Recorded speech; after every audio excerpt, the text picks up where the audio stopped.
scrolling. Your son, alone, in a room, with a man whispering in his ear. I mean, obviously you wouldn't do that. That would be irresponsible parenting, right? I mean, that's freaking disgusting.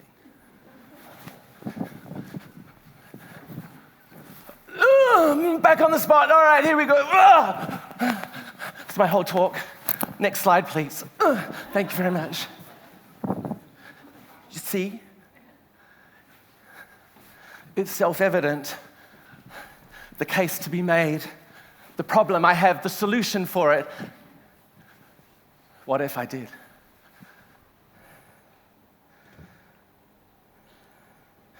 What if I could tell you that I have the solution for all of the world's problems, and I'm going to put them in a package and wrap it up and kick it to you, then I'll shoot it. Your son in bed. Night, night. You sort of don't really want to know what he gets up to in there. Horrible. He knows it's horrible.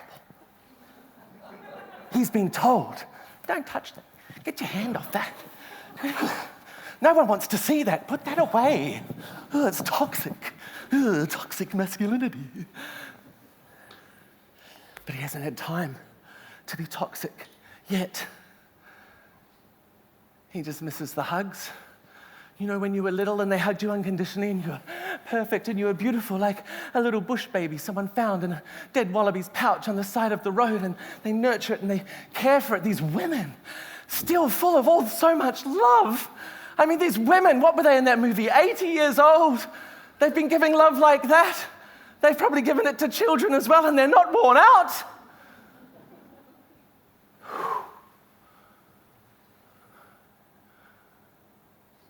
I mean, the power of that.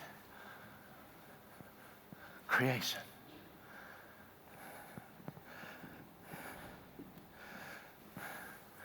Back in his bedroom, he's still scrolling. He's scrolling and he's naked, and there's a man you don't know whispering in his ear about what masculinity is. Let's call him Mandrew Hate. And Mandrew Hate is telling him that if you kiss a girl and she's kissed a guy, it's like you're kissing a guy, so you're gay. Which is apparently bad. Apparently I'm gay because my wrists move when I talk. Did you know that? Apparently, if you're a Tasmanian and a girl, you've only ever seen a man move like this. So when you see a man move like this, you're like, is your stepdad gay? He must be gay. The chief coach of Manchester City moves like this. Oh, but he's Italian. So racist.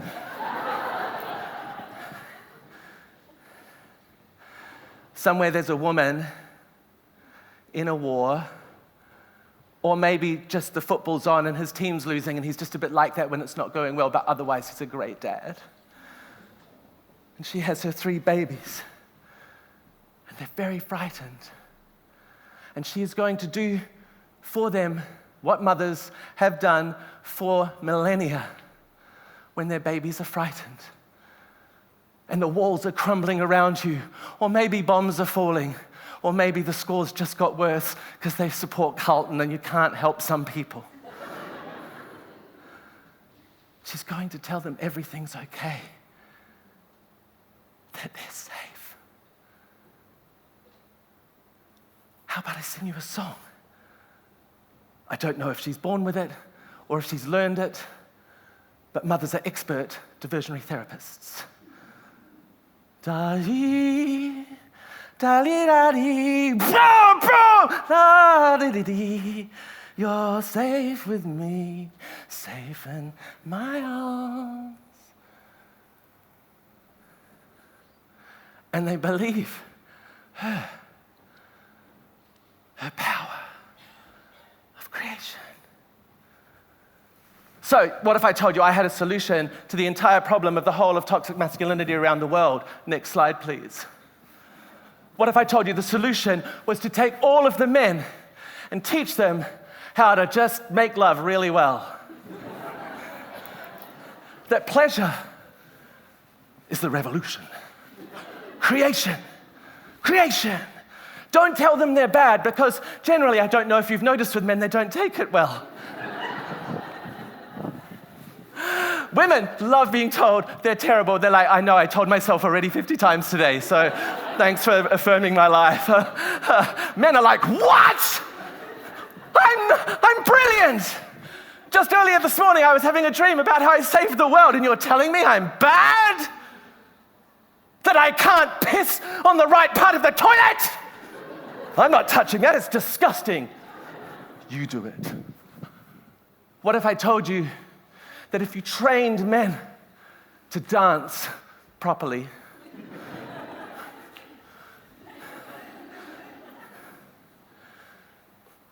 if you taught everyone, regardless of how they describe what their bits mean in terms of the role they play of their gender, that their only job was to give pleasure to others with their body consensually and to work out what your weird kink is, because you're all kinky. Straight people, do the homework! You're weird. You like strange things. But the only place you're letting your son find out about what he likes, what he's into, is from a man whispering in his ear in a bedroom, in between videos of guys throwing things into holes with balls. Yes. People shooting things, and then him expertly shooting things himself for 8 to 15 hours a day. What if your son, instead of killing things or watching pornography, learned to create, learned his power, learned how to be strong, learned how this creates life, learned that the strongest man is the one who has the greatest number of people who feel safe because he exists and he gets paid the most. What if we stop paying the greatest psychopaths and the most intimidating people and the scariest bullies the most money and just said, off you go.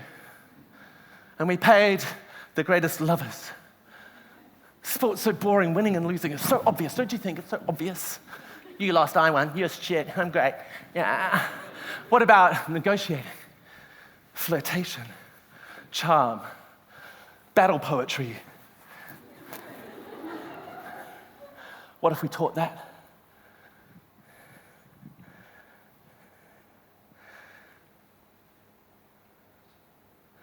A mother stands in a war zone, or maybe she's just at home because, frankly, they're slightly more dangerous statistically, especially in Australia. And her song has not been quite enough, and her children are not safe because a man wouldn't come to a table with another man and sit down and solve it. And she's been working her butt off, organizing politically, working, communicating, bringing people together, singing her song. But she's just making this problem survivable because these men were not taught how to dance properly. So you can buy my book outside. It's called Fucking Brilliant. Thank you.